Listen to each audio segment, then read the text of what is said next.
తండ్రి కుమార పరిశుద్ధాత్మ నామములో బాప్తిస్మం ఇచ్చుచున్నాను. క్రీస్తు వారి పరిశుద్ధ నామములో వందనాలు సిస్టర్ గారు. మీ పేరు? శీలం తులసి. ఏ ఊరమ్మా మీది? సిహెచ్ ముత్యాలంపాడు. ఓకే. మీ తల్లిదండ్రుల వివరాలు? శీలం వెంకట్రావు అన్నయ్య. మా నాన్నగారి పేరు, మా అమ్మగారి పేరు సునీత. మీకు వివాహం అయినదా? అయింది అన్నయ్య. ఎంతమంది పిల్లలు? 2 పిల్లలు. ఓకే. ఏ ఊరు ఇచ్చారు మిమ్మల్ని? నన్ను ముచ్చినపల్లి ఇచ్చారు. మీ భర్త గారి పేరు? గంటా బాబు. ఓకే. మీ తులసి గారు, మీరు యేసు ప్రభువుని సొంత రక్షకుడిగా, నిజమైన దేవుడిగా మీరు ఎప్పుడు నమ్ముకున్నారు? ఎందుకు నమ్ముకోవాల్సి వచ్చింది? నాకు 2015లో మ్యారేజ్ అయింది అన్నయ్య. నా భర్త గారి పేరు గంటా బాబు గారు.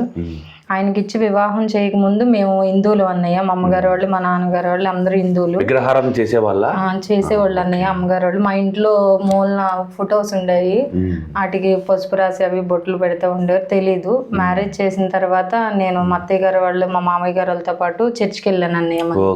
చర్చికి వెళ్ళాను కానీ ఆయన నిజమైన దేవుడు అని తెలీదు. వెళ్ళారు కాబట్టి వెళ్ళాను అన్నయ్య చర్చికి. అయితే చర్చికి వెళ్ళిన తర్వాత గర్భఫలం విషయంలో నాకు చాలా ఆలస్యం అయింది. గర్భఫలం వస్తుంది కానీ అది నిలవట్లేదు. ఏసైకి అప్పుడు నేను, నాయన నువ్వు నిజమైన దేవుడు అని నాకు తెలియదు, నేను విగ్రహారాధన చేశాను, నువ్వు నిజమైన దేవుడు అని నేను నమ్ముకుంటాను, నువ్వు గర్భఫలం ఇచ్చినా ఇవ్వకపోయినా నీవే నిజమైన దేవుడు అని నేను నీకు మొరపెట్టుకుంటున్నాను నాయన. ఈ లోకంలో ఏ సమస్య వచ్చినా ఏది వచ్చినా ఎవరికి చెప్పవసరం లేదు, నీకు చెప్పుకుంటే హృదయంతరంగా ఎరిగిన తండ్రివి, అన్ని కార్యాలు మా పట్ల చేస్తావు, నేను మొత్తం విడిచిపెట్టి నాయన తండ్రి నీలోనే ఉంటానని ఆ ప్రార్థన చేసుకున్నంటేనే నాకు వారికి నువ్వు గర్భఫలం గురించి మొరపెట్టాను అన్నయ్య. దేవుడు నాతో వాగ్దాన రూపంలో నీ గర్భఫలాన్ని దీవించి గర్భఫలం ఇస్తానని చెప్పారన్నయ్య. ఆ వాగ్దానం నాకు 3 నెలల్లోనే నెరవేరి నేను వెంటనే కన్సీవ్ అయ్యానన్నయ్య. దేవుడు గర్భఫలం ఇచ్చి మంచి కుమారుని నాకు దయచేశాడన్నయ్య. దేవుడి చిత్తంలో నేను గర్భఫలాన్ని పొందుకున్నాను. దేవుడు నాకు మంచి భర్తనిచ్చాడు. నా భర్త చిన్న ఉద్యోగం చేస్తుండగా నేను దేవుడికి మొరపెట్టగా నా భర్తకి మంచి ఉద్యోగాన్ని ఇచ్చాడు. ఉద్యోగ నిమిత్తమై వెహికల్ కోసం దేవుడికి మేము మొరపెట్టగా దేవుడు మాకు మంచి వెహికల్ని దయచేశాడు అన్నయ్య. తర్వాత నాకు 2 బిడ్డల్ని దయచేశాడు దేవుడు. మేము విసనపేట వచ్చాము అన్నయ్య. విసనపేట వచ్చిన తర్వాత మంచి గృహాన్ని, సొంత గృహాన్ని దేవుడు మాకు దయచేశాడు. నా ఉద్యోగం విషయమై నేను దేవుడికి మొరపెట్టగా నాకు కూడా దేవుడు ఉద్యోగాన్ని దయచేశాడు అన్నయ్య. మేము ఇక్కడ విసనపేటలో ఉద్యోగం చేస్తూ మా పిల్లలతో దేవుడి కృపలో చాలా సంతోషంగా దేవుడు మా పట్ల ఎన్నో మేలు కార్యాలు చేశారు. అయినా కానీ మేము బాప్తీసం తీసుకునే విషయంలో ఆలస్యం అయ్యింది. దేవుడు చేసిన గొప్ప మేలు, దేవుడి కార్యాన్ని బట్టి మేము 25వ తారీఖు క్రిస్మస్ 2025 రోజు 25వ తారీఖున నేను నా భర్త రక్షణ పొందాం, బాప్తీసం తీసుకున్నాము. విసనపేటలో క్రీస్తు సువార్త పరిచర్యలో పాస్టర్ ఏలీ గారి దగ్గర నేను నా భర్త బాప్తీసం తీసుకున్నాము. దేవుడు ఈ విషయంలో మా పట్ల ఎంతో గొప్ప కార్యం చేశారండి. సిస్టర్ తులసి గారు, దేవుడిని నమ్ముకుని దేవుని యొక్క మేడలు మీరు అనేకమైనటువంటివి పొందుకొని మంచి కుటుంబముగా ఒక మంచి గృహాన్ని కొనుక్కోవటము, అలాగే దేవుడు చేసిన మేళ్ళ విషయంలో దేవుడు మీకు ఎన్నో చేశారు కదా. మీరు దేవుని సువార్తను ఏ రీతిగా ప్రకటిస్తున్నారు? నేను నిజమైన దేవుడి గురించి తెలుసుకున్నానయ్య. దేవుళ్ళు అనేవాళ్ళు ఎంతోమంది దేవుళ్ళు ఉండరు. దేవుడు అనేవాళ్ళు ఒక్కళ్ళే ఉంటారు.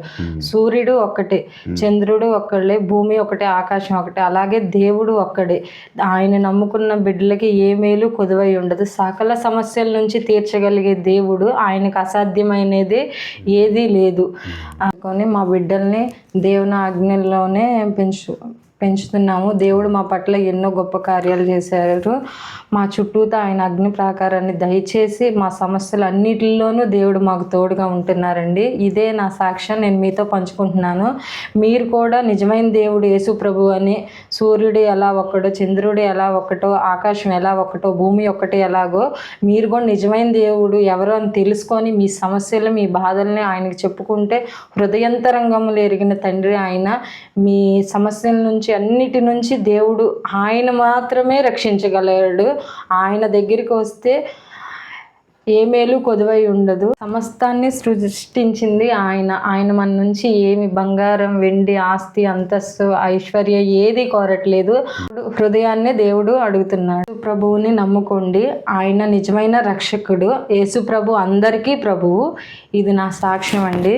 చూశారు కదా ఈ ఇంటర్వ్యూ.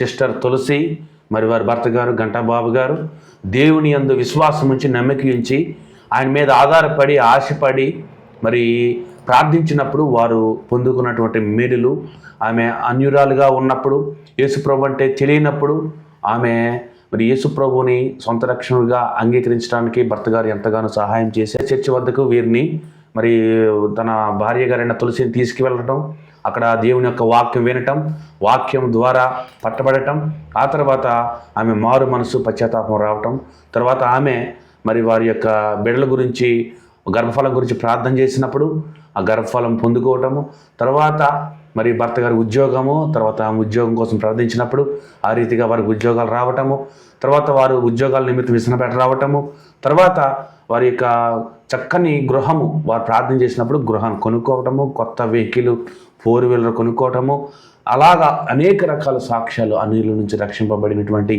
సిస్టర్ తులసి గారు మరి భర్త గారు బాబు గారి విషయంలో మరి దేవుడు చేసిన మేలులు వారు సాక్షార్థంగా చెప్పి ఉన్నారు. అదే రీతిగా మీరందరూ కూడా యేసు ప్రభుని సొంత రక్షకుడిగా అంగీకరిస్తే సకల బాధల నుండి విడిపించగలడు అని మరి వారు సాక్ష్యం చెప్పి ఉన్నారు.